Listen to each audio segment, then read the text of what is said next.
Assalamualaikum warahmatullahi wabarakatuh. Alhamdulillah, sholatu ala rasulillah, ma ba'du. Kembali lagi kita akan mengkaji kitab Al-Matnu Syarif Al-Mulaqab bi Fathil Latif, satu kitab karya dari Syekhona Khalil Bangkalan, dan pembahasan kali ini terkait hal-hal yang bisa menyebabkan satu puasa itu batal atau dianggap batal. Langsung saja masuk pembahasannya. Bismillahirrahmanirrahim. Walladzi ta perkara yuftiru kang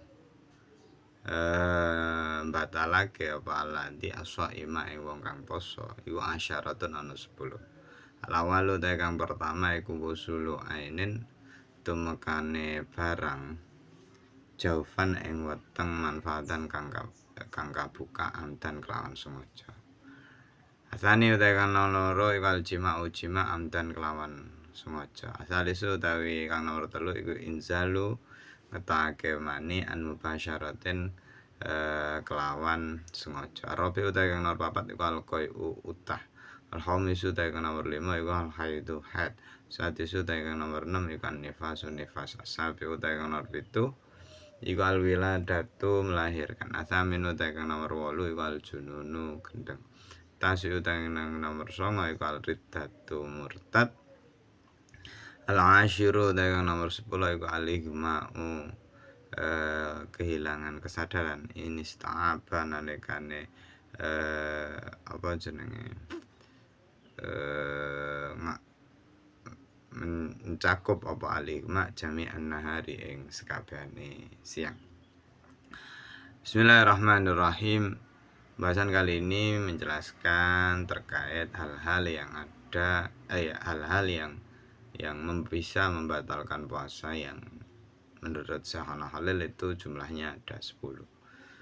Hal pertama yang bisa menyebabkan puasa seseorang batal adalah wusulu ainin jaufan, sampainya atau masuknya satu hal, entah itu cair ataupun padat, masuk ke lubang-lubang. Yang mana lubang-lubang ini terbuka manfaat seperti hidung, telinga, mulut, lubang-lubang bawah dan seterusnya, yang mana ini bisa menghantarkan satu hal terus menuju lambung dan seterusnya. Dan masuknya ini harus dengan ada unsur kesengajaan. Misal dia sengaja minum, dia sengaja makan, dia sengaja merokok dan seterusnya.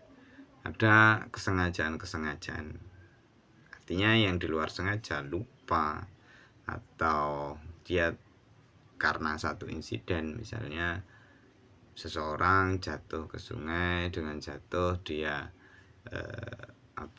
kemasukan air mulutnya, telinganya, hidungnya dan seterusnya, maka ini bukan bagian dari kesengajaan. Asani yang nomor 2 adalah berhubungan badan. Berhubungan suami istri itu bila sengaja dengan kesadaran penuh dilakukan di siang hari saat seseorang berpuasa, maka itu menyebabkan puasa batal.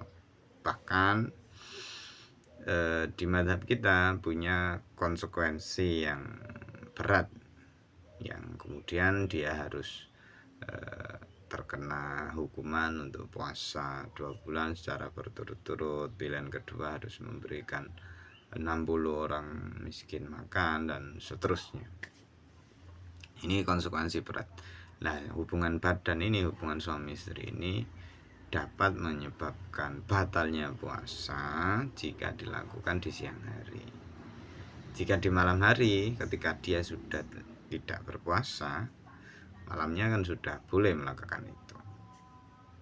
Yang nomor 3 adalah mengeluarkan sperma dengan unsur kesengajaan. Dia sengaja mengeluarkan sperma, maka batal puasanya. Tapi kalau misal keluarnya tersebut dengan cara mimpi atau tidak ada unsur kesengajaan, maka aman, puasanya tidak batal. Arabi'u Yang keempat adalah muntah dengan kesengajaan. Tentu saja ya, kalau seseorang sakit terus kemudian muntah tanpa ada upaya untuk mengeluarkan sesuatu dari perut kita, ya aman.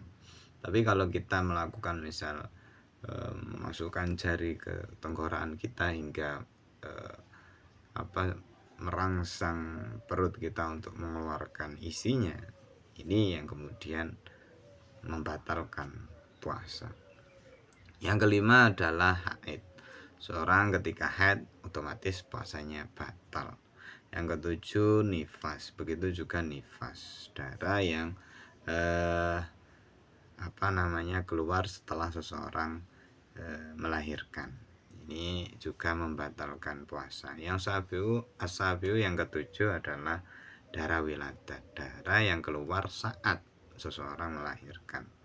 Nah, ini juga menyebabkan batalnya puasa.